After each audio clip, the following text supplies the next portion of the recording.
To hear a conversation about purchasing a cellular phone. First, you have some time to look at questions 1 to 6.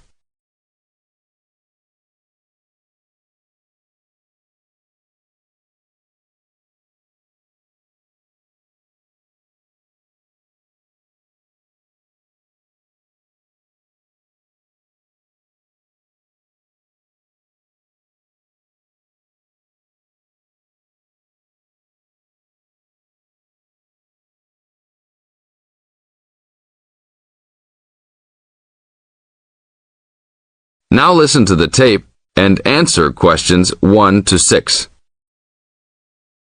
Excuse me, can you give me some information about purchasing a cellular phone? Of course, my pleasure. We carry all sorts of phones, from the most basic phones to very sophisticated web-enabled phones. I will do my best to help you find a phone that suits your needs. Thanks. I'm looking for 2 cellular phones, one for me and one for my son. I think I won't need anything too sophisticated, just your basic phone functions. But maybe my son will like something with more functions. Sure, well, let's take a look. So you have no preferences at all? What about the size or colour? How about the brand?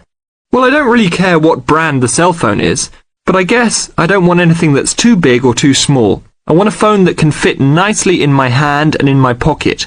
If it's too big, it might be too heavy, and if it's too small, I might lose it. Colour, I don't really care about either. Well, I don't want a pink phone. Ah, okay, so let's look for something suitable for a working person. How about this one? This one is the R55. It is black, not too big, not too small, all the usual functions. The best feature of the R55 is that it can be used worldwide, even in Europe or Asia. It looks good. How much does it cost?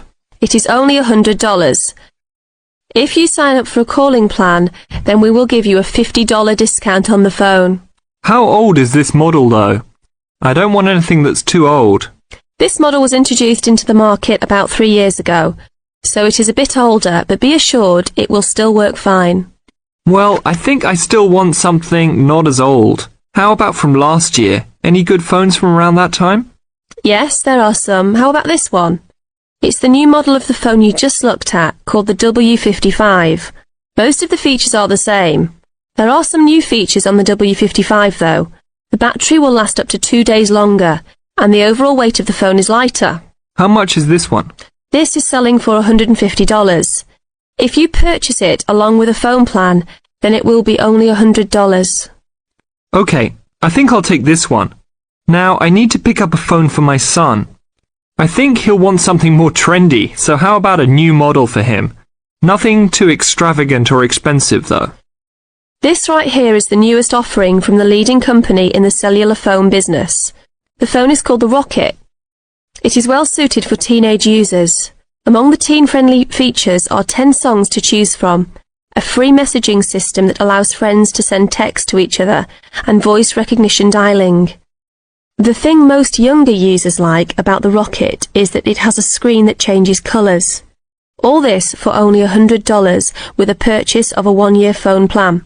Sounds like something my son will like. Can I sign us both up at once? Yes, of course. Both of you can share one plan. You will pay only $50 a month for both of you to share a plan. That's it? Only $50 a month? Yes, that's all. Now look at questions 7 to 10.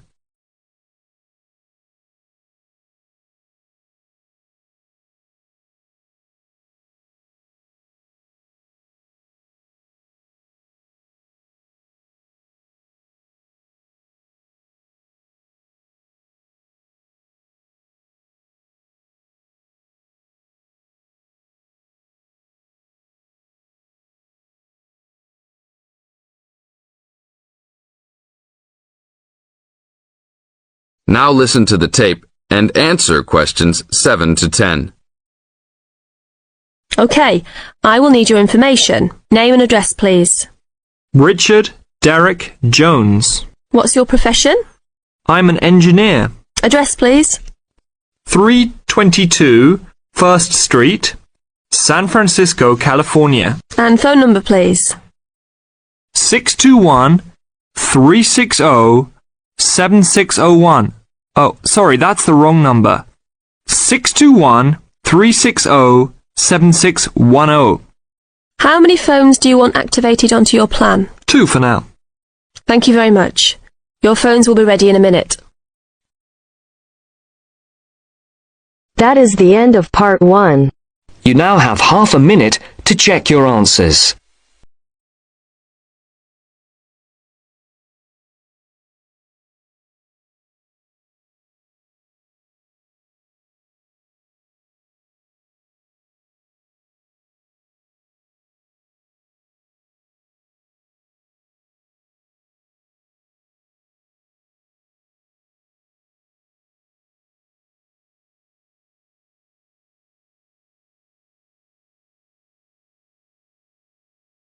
Now turns to part 2. Part 2. You will hear a presenter on a radio phone-in show. The presenter is talking to a woman who was bitten by a poisonous spider. First, you have some time to look at questions 11 to 15.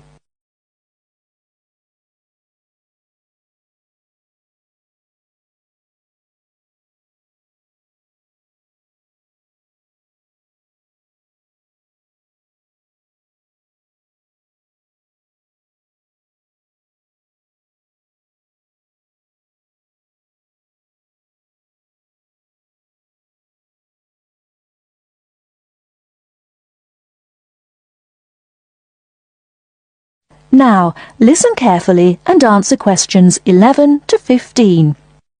Today we're continuing our Traveller's Tales.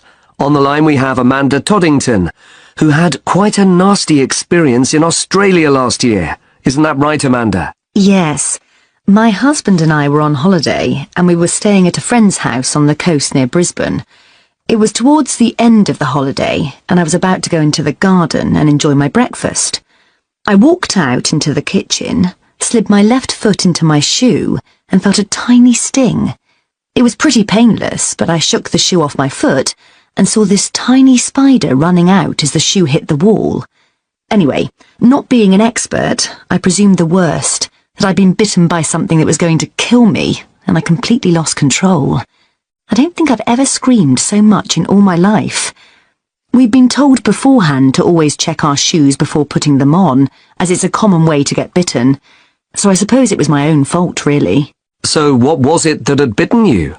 Tony, that's our Australian friend, he immediately asked me if I knew what had bitten me, and I pointed to the corner of the room where I'd last seen the spider.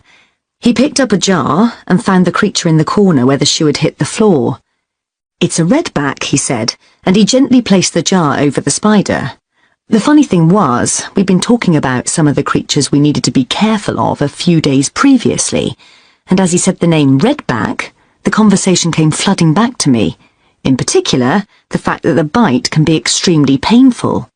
I've found out since that the redback is from the same family as the black widow spider, and it's the female that does the damage, which it turned out was what I'd been bitten by.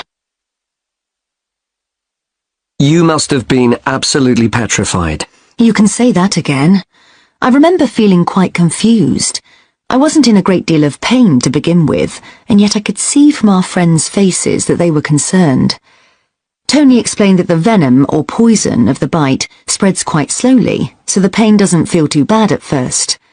Gwen, Tony's wife, brought an ice pack, and Tony held it against the bite to make it less painful. Apparently, you're not supposed to put a bandage on the area, as this can make it hurt even more. Tony tried to put my mind at rest by explaining that this was quite a common bite, that the hospital would have an antivenom, and that everything would be okay. But I was beginning to panic. We were flying back to the UK the next day, and I really didn't know what to do. Before you hear the rest of the talk, you have some time to look at questions 16 to 20.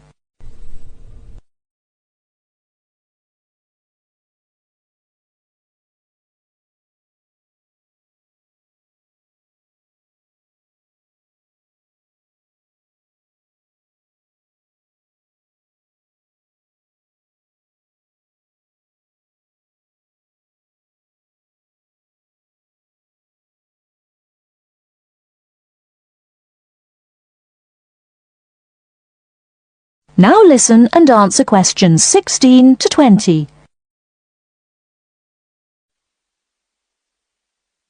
So, what did you do?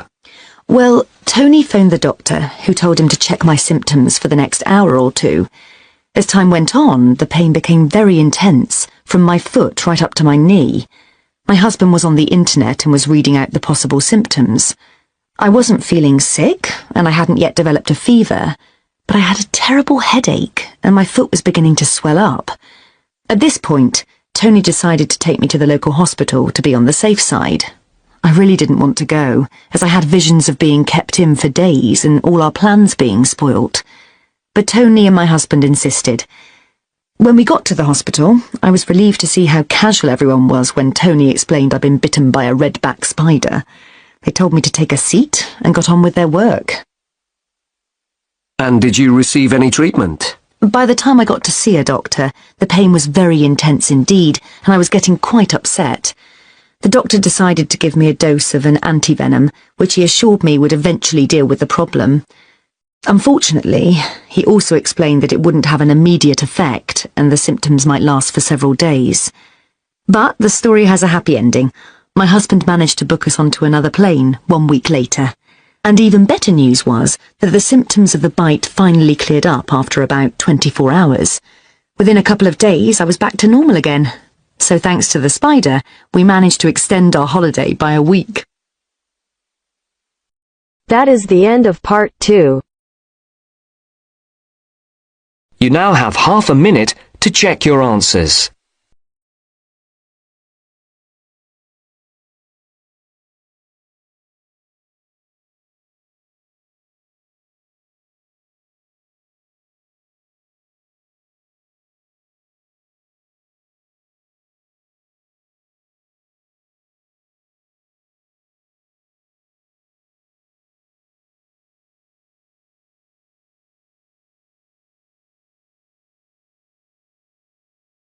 Now turns to part 3.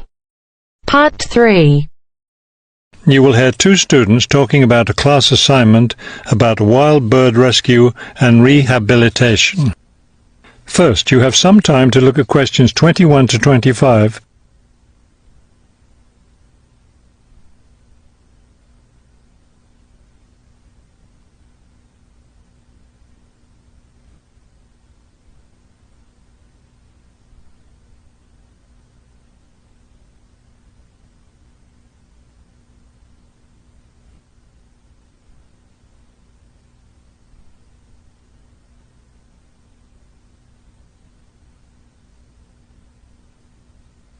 As you listen to the first part of the conversation, answer questions 21 to 25. Okay, let's go over the requirements and see what we have left to do. Let's see. We have to give the professor a written summary of the information we've gathered on our topic, wild bird rescue and rehabilitation. The other written thing we have to turn in is a case study of the rehabilitation of one bird. We have the information on that already. Right. All we have to do is write it up. What about charts and graphs? Do we need to include something like that? I don't think so. They aren't really relevant, but we do have to turn in a list of the resources we used. Naturally. What about videos? I heard some of the other students were doing that. Well, I guess that must be optional, because I don't see it on the requirements list. Okay, we should start planning our class presentation, since that counts for half the grade. We've looked at lots of sources of information, but I think our best source was the interviews we did with the wildlife rehabilitators. Agreed. That and the journal articles. I think we have enough information from those two sources for the presentation anyhow. The books we looked at weren't all that helpful. I wonder if we should try to bring in some live birds for the presentation. That would be too difficult, don't you think? But we have lots of photos of rehabilitated birds. We can show those. Before you hear the rest of the talk, you have some time to look at questions 26 to 30.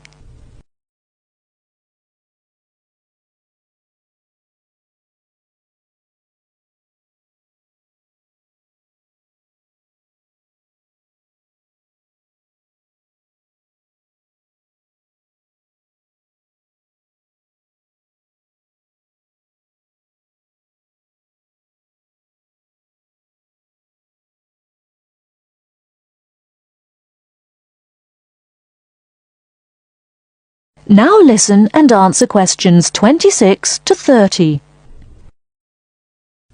Right. OK, I think we should start by talking about how to rescue a bird. Probably first we should help people understand which birds need rescuing. Yeah, that's really important. Because a lot of times people see a baby bird that's all alone, or they find a bird sitting on the ground and they think it needs to be rescued. And usually, those are just baby birds learning to fly.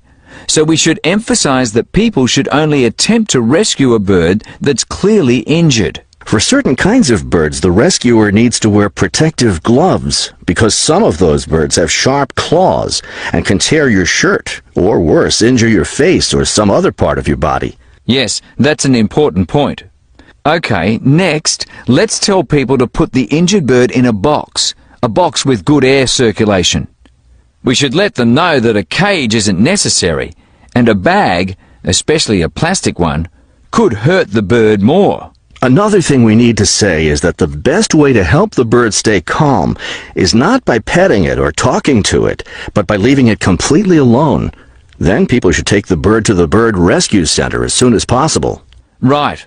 And we should also point out that when they're driving the bird to the rescue center, it's better not to play music on the radio or talk loudly, because those things just stress the bird. Yes, it's better just to speak quietly while you have the bird in the car. Okay, we've got that part covered. Next we should talk about what happens at the rescue center.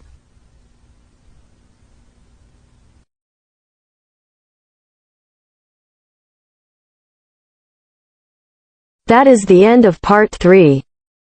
You now have half a minute to check your answers.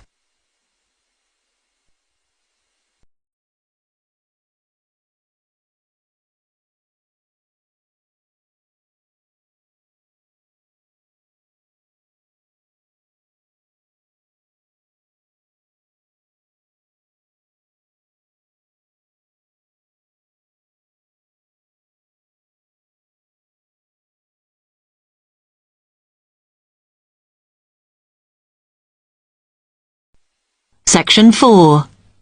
You will hear part of a lecture on cities of the future. You now have 30 seconds to read questions 31 to 37.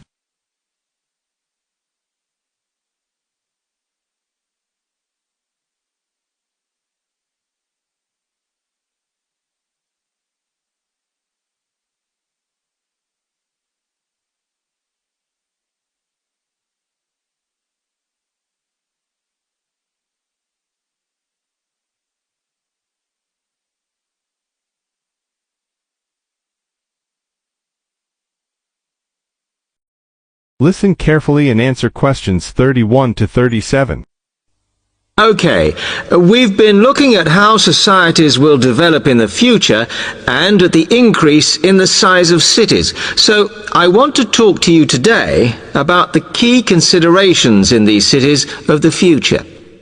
There are 3 key elements I want to look at, and these are the new features they will have, issues of size, and the main problems to be considered. First of all, individual transportation will be a big factor in these new megacities as public transport becomes unmanageable. There'll be a huge rise in the use of segways, which are personal transporters like motorized scooters. As a result, and partly also to reduce pollution, roads will be altered so that they are narrower and will take up less of a city's space than they do currently. Naturally, this is a major change to the infrastructure, and something that may hinder it is the huge amount of investment it will require. The next thing is, what is going to happen to the commercial areas? We do not want these to become even larger concrete jungles than they are at present, so we have to look at design. And current designs for city development include building gardens on the roofs of these buildings to make a more pleasant environment for workers. And you may think that these areas will expand to cope with increased commercial activity. In fact, the prediction is that they will cover 1/5 of the area that they do at present as we build upwards. The exception to this is shopping centres, which we predict will expand with more and more temperature-controlled malls. What may cause difficulties is that the superstores will be confined to the outer edges of the city, as they will be too big to fit into the new malls. Then, of course, there are the residential areas, and these will undergo their own changes. One particular development will be houses which are built from glass, as innovations in this material allow it to provide light without causing problems with temperature inside a building. The residential areas will not be allowed to expand without limit, as happens in some areas at present, and their size will be restricted to a population of 15,000. One issue, which has yet to be resolved, and I'm not sure it ever will be, is how we manage to house older residents. They will be increasing in numbers as time goes on. Finally, how will these cities live? We know we have limited energy sources, so what will we do? Well, something currently in development, which will be a feature, is that waste is going to become an energy source. For example, to provide gas in homes. Also, as new technology and systems are developed, we will find that energy plants will become smaller. Another energy source we could use, but one which raises issues of having enough space and too much noise, is wind farms. Because of the problems, I'm not convinced these will be the grand solution to our energy problems that we thought they were going to be. Now you have some time to look at questions 38 to 40.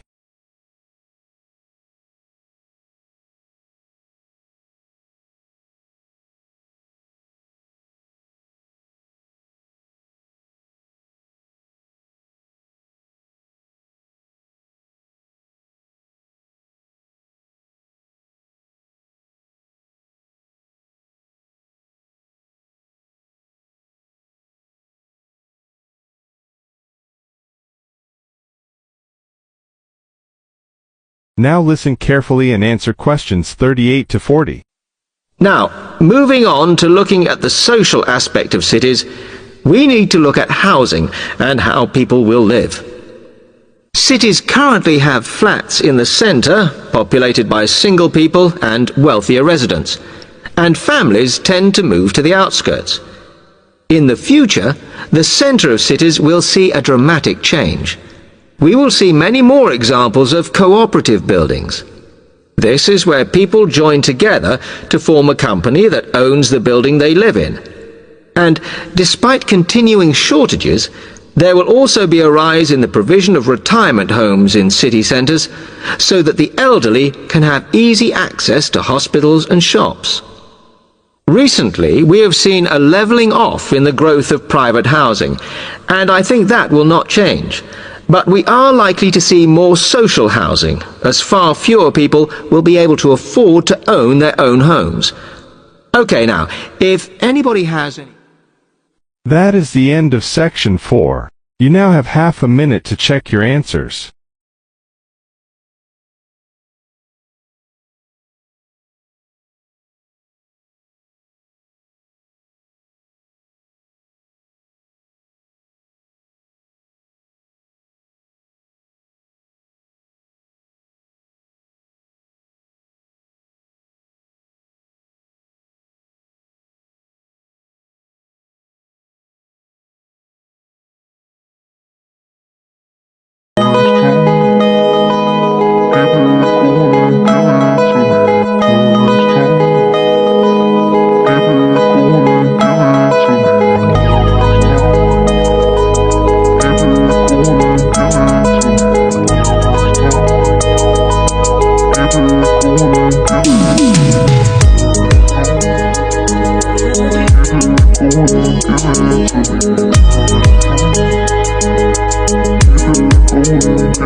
Give it to me.